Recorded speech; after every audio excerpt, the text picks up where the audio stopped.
ज्ञानतिब्रन्दस्य ज्ञानञ्जनशलाकया चक्षुरुन्मीलितं येन तस्मै श्रीगुरवे नमः। श्रीचैतन्यमनोभीष्टं स्थापितं येन भूतले स्वयं रूपः कदा मह्यं ददाति स्वपदान्तिकं। वन्देऽहं श्रीगुरो श्रीयुतपराक्रमं श्रीगुरून् वैष्णवांश्च।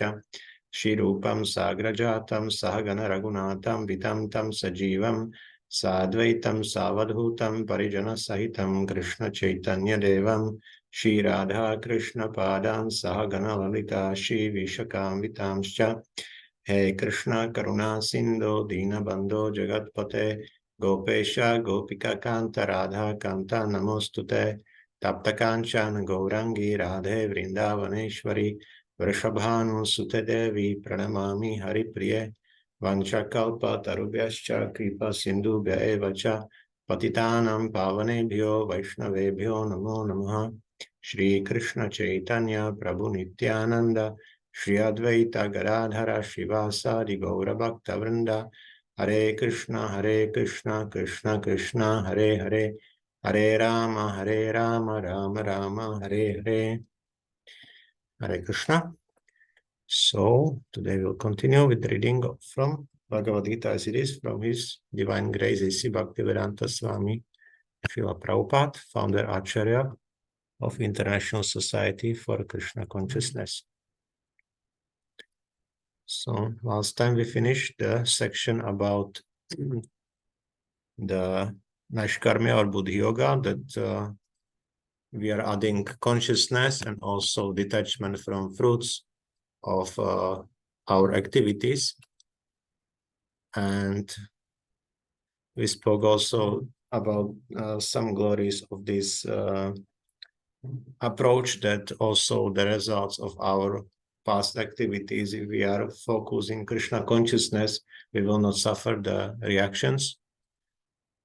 And ultimately, this is also the solution for the ever-present miseries in the material world, which means birth, death, old age, and disease, which are not present in the spiritual world, because spiritual world is called Vaikuntha, or place without anxiety. And then we spoke also about the penances and sacrifices which are described in the Vedas, what is their purpose, that their ultimate purpose is to bring one into Krishna consciousness. And if this goal is not attained, so there is no use of following such or doing such penances or sacrifices. And also we said that once we move to the platform devotional service, there is no need also to follow these Vedic injunctions, but there are other injunctions which come from practice of bhakti yoga.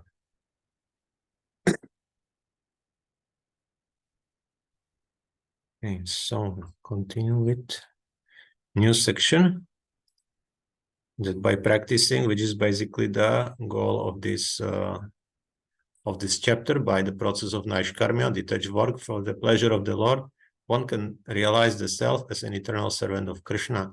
So we will see what are the qualities of this person who is fixed in this divine consciousness and who comes to it by practicing naiṣkarmya.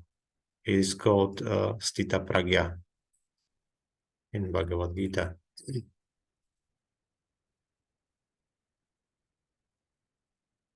So 254.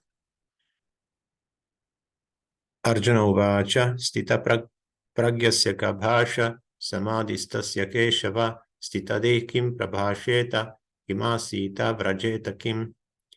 Arjuna uvacha, Arjuna said, sthita-prajñasya, of one who is situated in fixed Krishna consciousness, ka, what, bhāsha, language, samadhistasya, of one situated in trance, keshava, or Krishna, sthitadhihi, one fixed in Krishna consciousness, kim, what, prabhāsheta, speaks, kim, how, asita, does remain still, vrajeta, walks, kim, how. Translation, Arjuna said, O Krishna, what are the symptoms of one whose consciousness is thus merged in transcendence? How does he speak and what is his language? How does he sit and how does he walk? Purport. As there are symptoms for each and every man in terms of his particular situation, Similarly, one who is Krishna conscious has his particular nature, talking, walking, thinking, feeling, etc. As a rich man has his symptoms by which he is known as a rich man, as a diseased man has his symptoms by which he is known as diseased, or as a learned man has his symptoms, so a man in transcendental consciousness of Krishna has specific symptoms in various dealings. One can know his specific symptoms from the Bhagavad-gīta. Most important is how the man in Krishna consciousness speaks. For speech is the most important quality of any man. It is said that a fool is undiscovered as long as he does not speak. And certainly a well-dressed fool cannot be identified unless he speaks. But as soon as he speaks, he reveals himself at once. The immediate symptom of a Krishna-conscious man is that he speaks only of Krishna and of matters relating to him. Other symptoms then automatically follow, as stated below. So here is Arjuna is asking about the symptoms of such person who had performed this naiṣkarmya. So how he can be recognized by his behavior. And Vishwanath Chakravarti Thakur comments in his commentary on Bhagavad-gīta on this verse. I will read it here is in Sanskrit, but I will read it in English. So he's saying, what qualities can describe sthita-prajña, kabhasha? What are the qualities of the person situated in samadhi, samadhi-stha? What will that person say in the face of happiness or distress, respect or disrespect, praise and condemnation? Kim prabhasheta? What will he say either loudly or to himself? In what way will his senses remain unresponsive to the external objects? Kim asita? In what way his senses respond to the objects? Rajeta kim?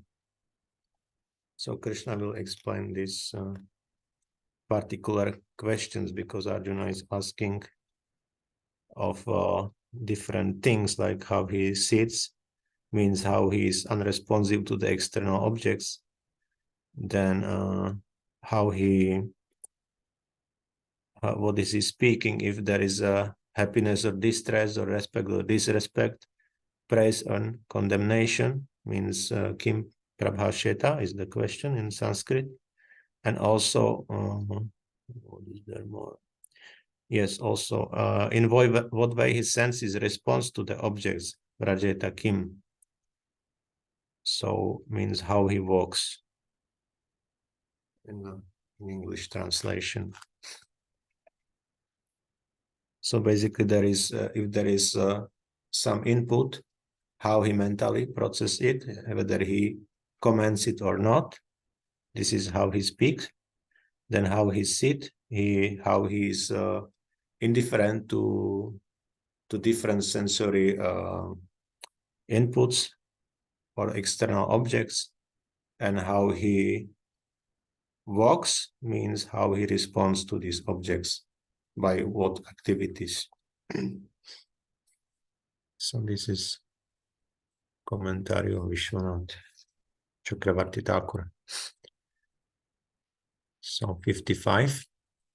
Shri Bhagavan Vacha Prajahati Yada Kaman Sarvan Partha Manogatan Atmanievatmana Tushtach sthita-prajña.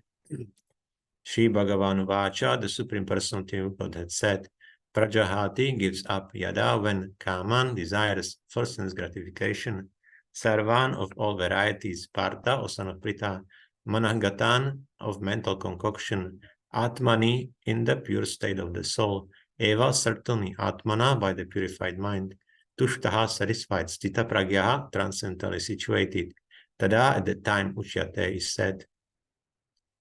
Supreme Personality of God had said, O Partha, when a man gives up all varieties of desire for sense gratification which arise from mental concoction, and when his mind, thus purified, finds satisfaction in the self alone, then he is said to be in pure transcendental consciousness. Purport. The Bhagavatam affirms that any person who is fully in Krishna consciousness or devotional service of the Lord has all the good qualities of the great sages, whereas a person who is not so transcendently situated has no good qualifications, because he is sure to be taking refuge in his own mental concoctions. Consequently, it is rightly said herein that one has to give up all kinds of sense desire manufactured by mental concoction. Artificially, such sense desires cannot be stopped. But if one is engaged in Krishna consciousness, then automatically sense desires subside without external efforts. Therefore, one has to engage himself in Krishna consciousness without hesitation. For this devotional service will instantly help one onto the platform of transcendental consciousness. The highly developed soul always remains satisfied in himself by realizing himself as the eternal servitor of the Supreme Lord. Such a transcendentally situated person has no sense desires resulting from petty materialism. Rather, he remains always happy in his natural position of eternally serving the Supreme Lord. So here Krishna speaks about this person, that he is detached from sense gratification, because there are always something which mind is inventing how to satisfy the senses. So he is always giving some ideas. So he is basically indifferent to these propositions of the mind. And at the same time, he is situated in Krishna consciousness. So he's already situated in the self. And thus he is, how to say, all his needs are fulfilled, thus, because he is already in this spiritual practice. So he basically doesn't need anything as far as his satisfaction goes. But still he is doing something, because soul cannot be inactive, but he doesn't have to do it because of the desires of the mind or the senses. We have some more comment to this from Srimad Bhagavatam, Canto 3, Chapter 9 and Shloka 9. I will just read the purport. The whole trouble of the living entity in material existence is that he has an independent conception of life. He is always dependent on the rules of the Supreme Lord in both the conditioned and liberated states, but by the influence of the external energy, the conditioned soul thinks himself independent of the supremacy of the personality of Godhead.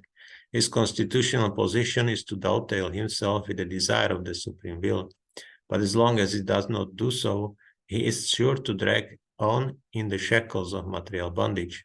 As stated in Bhagavad-gītā 255, Prajahat yada kaman sarvan partha manogatan. He has to give up all sorts of plans manufactured by mental concoction. The living entity has to dovetail himself with the Supreme Will. That will help him to get out of the entanglement of material existence.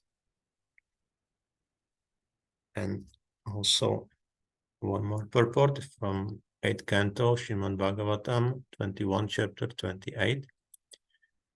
When one is bereft of all his possessions, he is certainly reduced in bodily luster.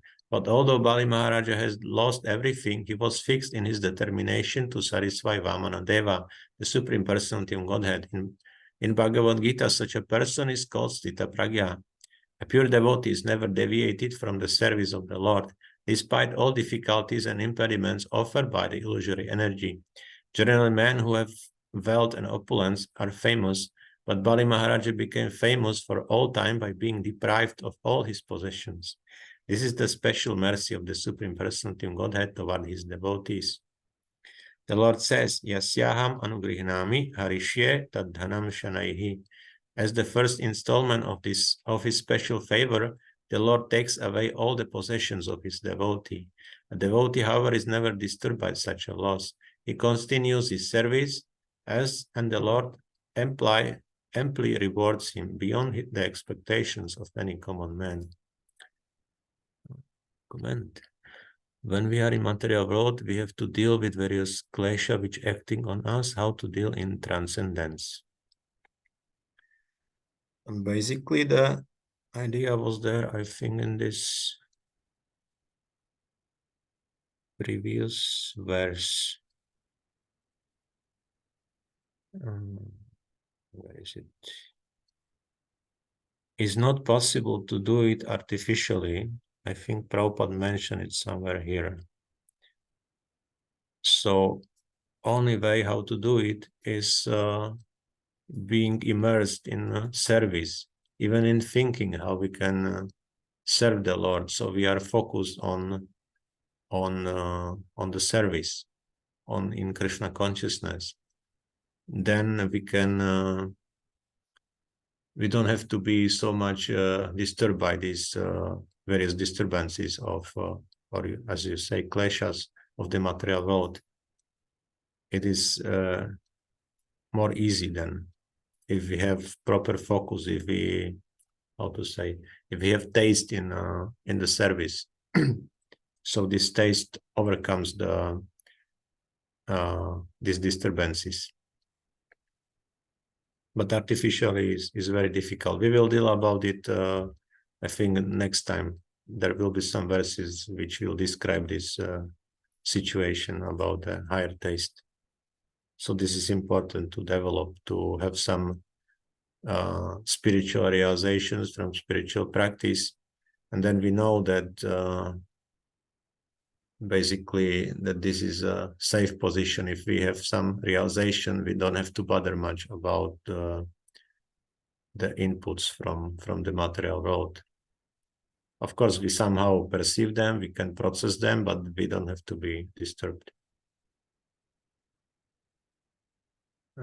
Last time I was also speaking about this, and a later example came to my mind, that when children are playing, it's very difficult to disturb them. Like if they are focused in their play, even if they are not manipulating anything physical, they are just mentally imagining something and pretending I am the king, I am the queen, or whatever, and they're playing with each other. So they are so much immersed that they don't care about the hunger, about the thirst, about the weather, about anything. They are just immersed in the play. So this is one of the examples how this works. So we can learn from children how to be focused. Also, they can be quite distracted, but this is the example how they are focused in what they like to do. So definitely they have some taste in their play if they are focused so much. I hope it's okay like this. Okay, so yes, also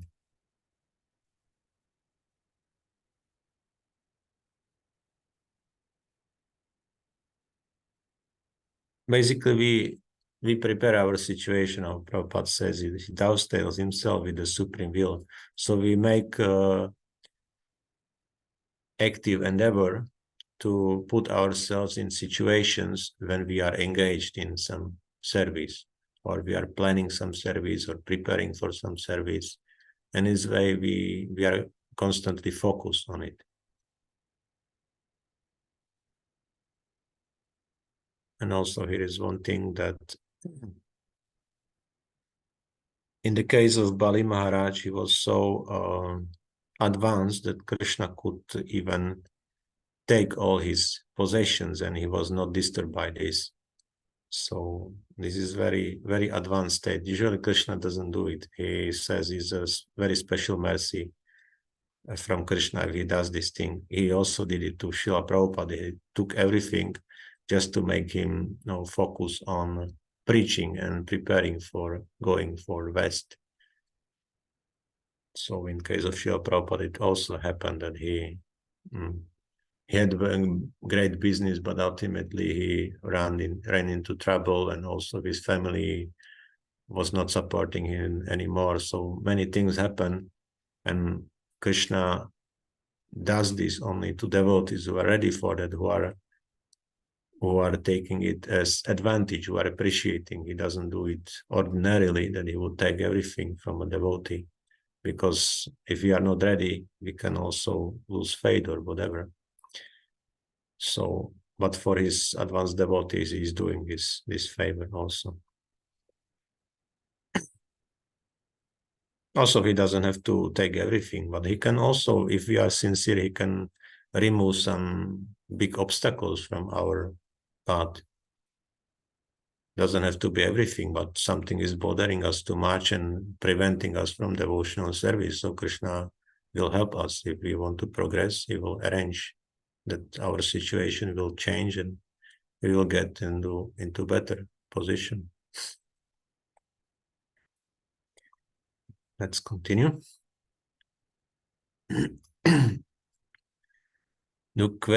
Dukkeshvana vigna manah sukhesh vigatas priyaha vitaraga bhaya krodha sthita-prajña muniruchyate. Dukkeshu, in the threefold miseries. Anandvigna manaha, without being agitated in mind. Sukheshu, in happiness. Vigatas priyaha, without being interested. Vita, free from raga, attachment. Bhaya, fear. Krodha, and anger. Sthita-dihi, whose mind is steady. Munihi, a sage. Uchyate is called. Translation: one who is not disturbed in mind, even amidst the threefold miseries, or elated when there is happiness, and who is free from attachment, fear, and anger, is called a sage of steady mind. Purport: the word muni means one who can agitate his mind in various ways for mental speculation without coming to a factual conclusion. It is said that every muni has a different angle of vision, and unless a muni differs from other munis, he cannot be called a muni in the strict sense of the term. Nasa vrishir yasya matam nabhinnam. Mahabharata Vanaparva 313, 117. But the sthita-prajña Muni, as mentioned here by the Lord, is different from an ordinary Muni. The sthita-prajña Muni is always in Krishna consciousness, for he has exhausted all his business of creative speculation. He is called Prashanta Nikshesha Manorathantara, Stotaratna 43, or one who has surpassed the stage of mental speculations and has come to the conclusion that Lord Sri Krishna or Vasudeva is everything. Vasudeva Sarvamiti Samahatma Sudurlabhaha. He is called a Muni fixed in mind. Such a fully Krishna conscious person is not at all disturbed by the onslaughts of the threefold miseries, for he accepts all miseries as the mercy of the Lord, thinking himself only worthy of more trouble due to his past misdeeds, and he sees that his miseries, by the grace of the Lord, are minimized to the lowest. Similarly, when he is happy, he gives credit to the Lord, thinking himself unworthy of the happiness. He realizes that it is due only to the Lord's grace that he is in such a comfortable condition and able to render better service to the Lord. And for the service of the Lord, he is always daring and active and is not influenced by attachment or aversion. Attachment means accepting things for one's own sense gratification, and detachment is the absence of such sensual attachment. But one fixed in Krishna consciousness is neither attachment nor detachment, because his life is dedicated in the service of the Lord. Consequently, he is not at all angry even when his attempts are unsuccessful. Success or no success, a Krishna conscious person is always steady in his determination. So here is what was just the question about these threefold miseries, that he is not disturbed in mind when there is happiness or distress, or he is free from attachment, fear, and anger. So his mind is always steady, and he is called sthita-prajña Muni. And Prabhupada is saying here that this different Muni than these Munis who always speculate. He is basically Muni. In one sense, he might speculate it in the past, because here is this verse, Vasudeva Sarvamiti Samahatma Sudurlabhaha, but it begins with Bahunam Janmanam Arte, means he was speculating for many, many lifetimes, ultimately came to this conclusion that Lord Krishna or Vasudeva is everything. So this is basically a result of all these speculations of all those munis, that they just end up in exhaustion of this speculative business, and ultimately they surrender to the Lord. So yeah, and this is very nice verse also. this comes from Bhagavatam. I'm not sure now which, I think it's 10th canto, but I'm not sure which verse it is exactly, the number, but this is definitely from Bhagavatam, that he is accepting all the miseries as the mercy of the Lord, thinking himself only worthy of more trouble due to his past misdeeds.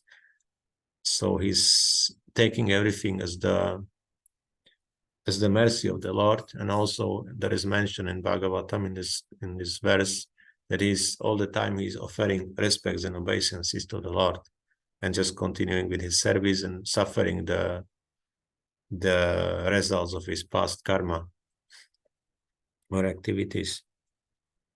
And also when he has some comfortable situation, and it takes also as a mercy of the Lord that he can improve his service, he can render some better service for the Lord.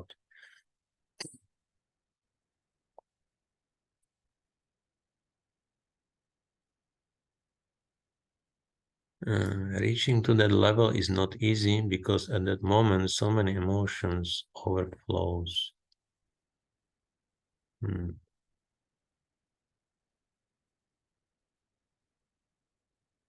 Yes, what happens when we start practicing or anything to do seriously, the anarthas or our unwanted emotions, which were somewhere in the back, are coming up. And Krishna is saying, like we were reading in the first chapter, when he drew the chariot in front of Bhishma and Drona.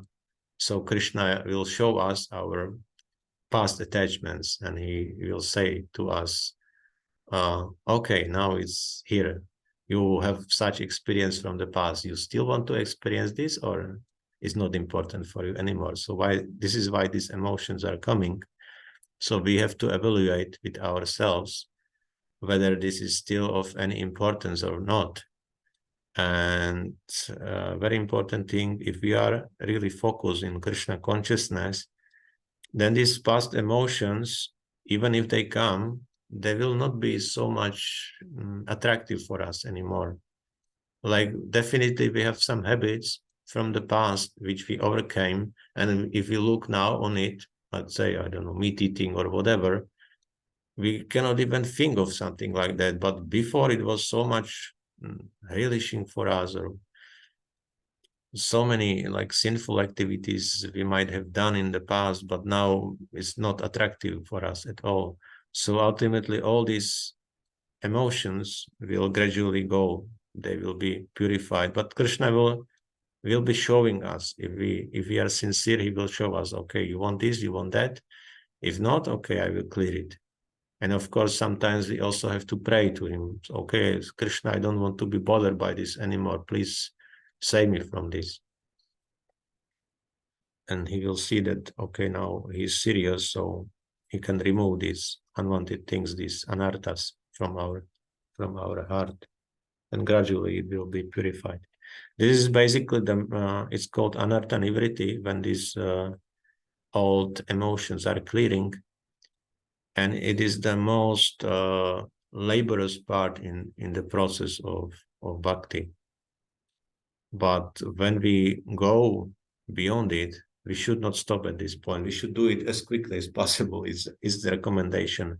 Not stop on it very much, and not, if it's really nothing important in these emotions for us, we just should go through it, because this is the level where devotees are mostly stuck in their practice. And when we go beyond this, then steadiness is coming, and before that is like climbing the hill. And once we go to this point of anartha nivritti, that these most disturbing anarthas are cleared, then it's like going down the hill, and it's very, very easy to continue. We get the taste, we get attachment, then spiritual emotions will come, and ultimately love of Godhead. So like this. So we should carefully deal with these emotions and analyze whether it's important for us or not. If it's important, we have to employ it somehow in the service of the Lord, and purify it, understand it, how it is. what is the nature of these things. Okay. 257. Yak sarvatra nabhinsnehas tattat prapya shubha shubham nabhinandati nadveshti tasya pragya pratishtita. Yaha one who sarvatra, everywhere, anabhisneha, without affection, that prapya, achieving, shubha, good, ashubham, evil, none ever, abhinandati, praises, none ever, dveshti, envies, tasya, his pragya, perfect knowledge, pratishtita, fixed. Translation: in the material world, one who is unaffected by whatever good or evil he may obtain, neither praising it nor despising it, is firmly fixed in perfect knowledge. Purport: there is always some upheaval in the material world, which may be good or evil. One who is not agitated by such material upheavals, who is unaffected by good and evil, is to be understood to be fixed in Krishna consciousness. As long as one is in the material world, there is always the possibility of good and evil, because this world is full of duality. But one who is fixed in Krishna consciousness is not affected by good and evil, because he is simply concerned with Krishna, who is all good absolute. Such consciousness in Krishna situates one in a perfect transcendental position, called technically samadhi. Okay, so here Krishna speaks about is the answer to Arjuna's question, how does he speak? So whether he's pronouncing, okay, I have this misery, I have that misery, he's complaining. So how this person is speaking. Before we had how he's mentally dealing with these things. And also this, Yes, one thing also how to deal with it. If some disturbances are coming, we should also see that, okay, what Krishna is maybe telling me by this disturbance, why this is coming. We should also understand maybe we did something in the past, and that's the karmic reaction for our actions, and Krishna is just giving us what we are due to. And even if we are practicing devotional service, there is good chance that Krishna is also giving us less that we should get from ordinary karma. So if he sees proper attitude, like Prabhupada said, that somebody got hurt, so devotees were asking why he was injured, and Prabhupada said, okay, maybe his leg should be cut by ordinary karma, but he got just a little bit injured, not so much. So Krishna can definitely even relieve us from these miseries. They could be much, much worse if we were not practicing devotional service. But also if he sees improper attitude, then he can even put us more more miseries, just to convince us that we are on the in the wrong direction. So he is very personally in this, dealing with his devotees and trying to somehow put them on the right path. Same thing, like I was saying that with Srila Prabhupada, he was given by Krishna so many indications, and even his spiritual master was speaking to him in a dream, and also through other people, so he could be, ensure that what is Krishna desires. So he will use basically anything just to help us to understand what is our position, what we should do.